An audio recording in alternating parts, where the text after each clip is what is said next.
चलिए शुरुआत करते हैं और सबसे पहले ये देखते हैं कि एग्जैक्टली हुआ क्या है। देखिए, यूनियन कैबिनेट ने recently one nation one subscription initiative को अप्रूव कर दिया है।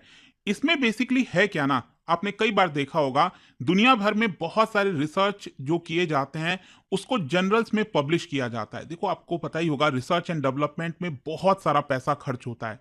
तो यहाँ पर वैज्ञानिक साइंटिस्ट लगातार मेहनत करते रहते हैं और कई साल के मेहनत के बाद उनको कुछ नतीजा मिलता है।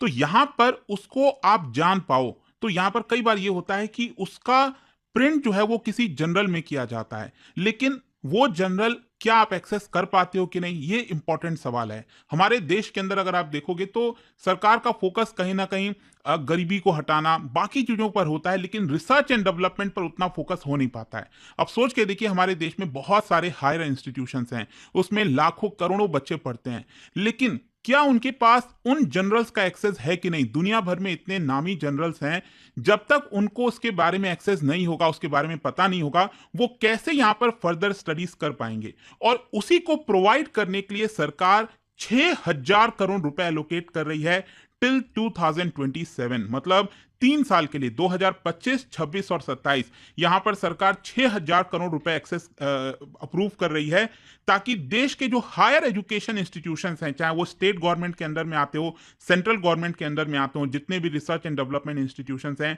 वो सभी इसका लाभ उठा पाएंगे। तो क्वेश्चन ये है कि आखिरकार ये वन नेशन वन सब्सक्रिप्शन है क्या? देखो, ये एक तरह का प्लान है to consolidate researcher subscriptions to prominent academic journals and other similar publication।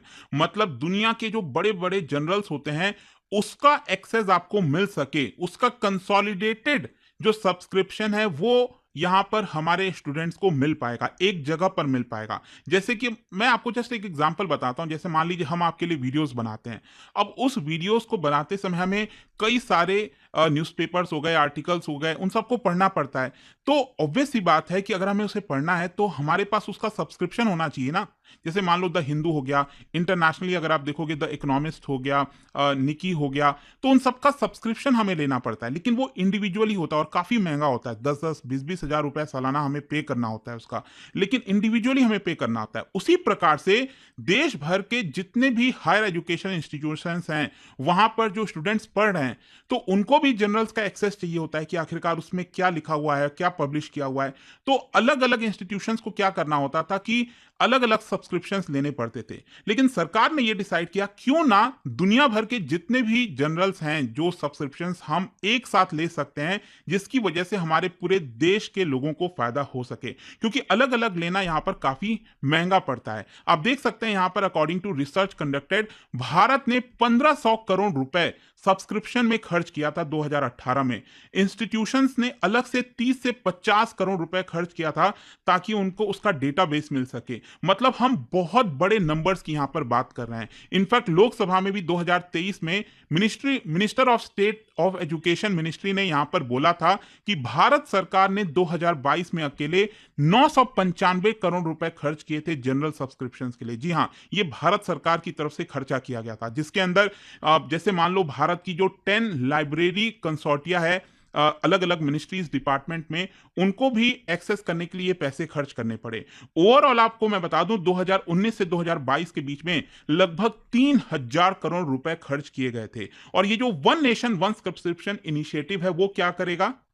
एक तो अलग अलग सब्सक्रिप्शन लेने के बजाय यहां पर एक सिंगल सब्सक्रिप्शन में आपको दुनिया भर के जो टॉप मोस्ट जर्नल्स का एक्सेस मिल जाएगा। और साथ ही साथ, जैसे मान लो अगर भारत के अंदर कोई रिसर्च एंड डेवलपमेंट हुआ, उसको आपको प्रिंट कराना है किसी जर्नल में, तो उसके लिए भी आपको कम पैसे खर्च करने पड़ेंगे। अब यहां पर क्वेश्चन यह है कि कितने जर्नल्स का एक्सेस मिल सकेगा? आप देख सकते हो ग्लोबली अभी तक 30 ऐसे यहां पर पब्लिशर्स हैं जिन्होंने अनुमति दे दी है। मतलब a total of 30 major international journal publishers, उनको इसके अंदर इंक्लूड किया गया। जैसे कि for example Cambridge university press हो गया, उनके द्वारा बहुत सारे जो जर्नल्स हैं वो पब्लिश किए जाते हैं। अमेरिकन फिजिकल सोसाइटी हो गया, ऑक्सफोर्ड यूनिवर्सिटी प्रेस हो गया। ये जो 30 मेजर इंस्टीट्यूशनल जनरल पब्लिशर्स हैं ना, उनके द्वारा 13,000, जी हां 13,000 ई जर्नल्स पब्लिश किया जाता है। तो यहां पर हमारे देश में 6,300 गवर्नमेंट हायर एजुकेशन इंस्टीट्यूशंस हैं जो इसको एक्सेस कर पाएंगे। और ये जो पूरा स्कीम है वो एक सिंपल, यूजर फ्रेंडली और प्रॉपर डिजिटल फॉर्मेट में ही किया जाएगा। और इसके लिए सरकार, जैसा कि मैंने आपको पहले ही बताया, 6,000 करोड़ रुपए खर्च करने जा रही है। अच्छा, इस स्कीम को इंप्लीमेंट कैसे किया गया, मैं आपको बताता हूं इसका इतिहास। एक्चुअली 2020 में सबसे पहले क्या हुआ था, यहां पर जो science, technology and innovation policy है, उसमें एक मेन ऑब्जेक्टिव डाला गया, एक वन ऑफ द ऑब्जेक्टिव डाला गया कि हमें इस तरह का कुछ आइडिया लाना चाहिए ताकि हम कम पैसे खर्च करके ज्यादा यहां पर जनरल्स को एक्सेस कर सकें। और इसी की वजह से फाइनली अगस्त 2021 में एक प्लान बनाया गया और यहां पर स्टेक होल्डर कंसल्टेशन किया गया, उनको प्रेजेंट किया गया। करीब 41 पब्लिशर्स के साथ नेगोशिएशंस किया गया कि ऑब्वियस सी बात है ना, अब दुनिया में ऐसा तो है नहीं कि सिर्फ ये 30 पब्लिशर्स हैं, दुनिया में और भी पब्लिशर्स होंगे, लेकिन भारत किन पब्लिशर्स के साथ नेगोशिएट कर पाता है, क्या वो हमारे साथ इस मॉडल में आते हैं कि नहीं, वो इंपॉर्टेंट है। तो अभी तक तो क्या है, 30 पब्लिशर्स ने एग्री किया है और ये अपने आप में बड़ी बात है। और फाइनली आप देख सकते हो 2023 में लोकसभा में एक रिस्पॉन्स के तहत जो मिनिस्टर ऑफ स्टेट है, उन्होंने कहा था कि हम यहां पर एक कोर कमिटी बना रहे हैं ताकि वन नेशन वन सब्सक्रिप्शन को इंप्लीमेंट कर सकें। और अच्छा, कई लोग क्वेश्चन करेंगे कि आखिरकार इसकी हमें जरूरत ही क्या थी।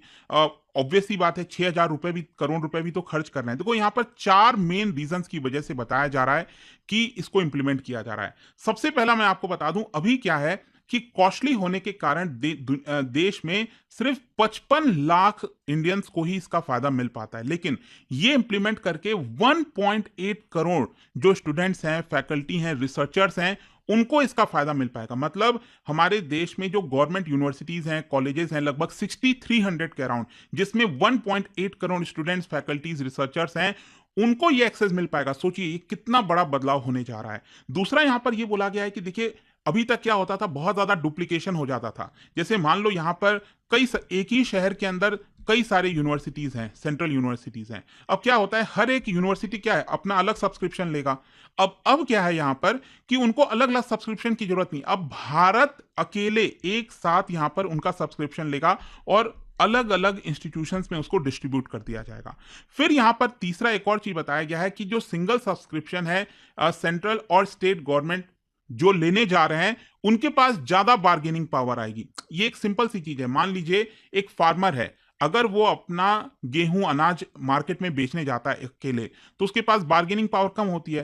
वो चाहकर भी ज्यादा में नहीं बेच पाता। लेकिन मान लीजिए उस गांव के सभी फार्मर एक साथ आ जाएं और वो सब एक साथ अपना गेहूं लेकर जाएं और बेचें, तो उनके पास ज्यादा बार्गेनिंग पावर आएगी, राइट। तो कुछ वैसा ही यहां पर भी है। और आप देख सकते हो यहां पर इनिशियल, जैसे कि मैं आपको एग्जांपल बताता हूं, ये 13,000 जनरल्स एक्सेस करने के लिए अगर आप इंडिविजुअल कॉस्ट जोड़ोगे ना, तो ये था आपका 4,000 करोड़ रुपए। लेकिन यहां पर भारत एक साथ उसको नेगोशिएट करने गया कि 13,000 जनरल्स का हमें एक्सेस चाहिए, तो भारत को सिर्फ 1,800 करोड़ रुपए ही खर्च करने पड़ेंगे। इससे आपको समझ में आ जाएगा कि इसमें कितना ज्यादा सेविंग हो रहा है। कहां 4,000 करोड़ रुपए और कहां सिर्फ 1,800 करोड़ रुपए, आधे से भी कम हो जा रहा है। अच्छा, और चौथा यहां पर जो एक बड़ा फायदा यह भी है कि सेंट्रल गवर्नमेंट को पता चल पाएगा कि कौन सी यूनिवर्सिटी, कौन से हायर एजुकेशन यहां पर कौन सा जनरल को एक्सेस कर पा रहे हैं, ताकि फ्यूचर में हमें एक आइडिया लग सके कि कौन सी यूनिवर्सिटी ज्यादा जनरल्स का एक्सेस ले रही है, कौन ज्यादा इसका फायदा उठा रही है। उससे भी हमें डेटा पता चल पाएगा, राइट। अब क्वेश्चन ये है कि स्टूडेंट इसका फायदा कब से ले सकेंगे और कैसे ले सकेंगे। मैं आपको बता दूं, ये इंप्लीमेंट होने जा रहा है 1 जनवरी 2025 से। और यहां पर जो जनरल का है वो आपको एक नेशनल सब्सक्रिप्शन के माध्यम से दिया जाएगा बाय इन्फ्लिबनेट। इन्फ्लिबनेट क्या है, ये information and library network centre है जो कि यूजीसी के अंडर में आता है। और ये जो प्लेटफॉर्म है वो एंटायरली डिजिटली वर्क करेगा। और यहां पर स्टेट गवर्नमेंट को एनकरेज किया जाएगा कि आप ज्यादा से ज्यादा इसको यूज करने के लिए प्रोत्साहन दे अपने यूनिवर्सिटीज के अंदर। और यहां पर इस पूरे स्कीम को ओवरसी कौन करेगा, कौन देखेगा, तो यहां पर एक फाउंडेशन है जिसका नाम है अनुसंधान नेशनल रिसर्च फाउंडेशन। वो इस पूरे स्कीम को मॉनिटर करेगी और पीरियोडिकली उसको एसेस करती रहेगी कि ये कैसा जा रहा है, और साथ ही साथ भारत के जो ऑथर्स हैं वो कितना आउटपुट दे रहे हैं। मतलब अगर मान लो हम इसका प्रयोग कर रहे हैं, तो हम भी तो फर्दर रिसर्च करेंगे, R&D करेंगे, और जो रिजल्ट आएगा उसको हम भी पब्लिश करेंगे, तो उसके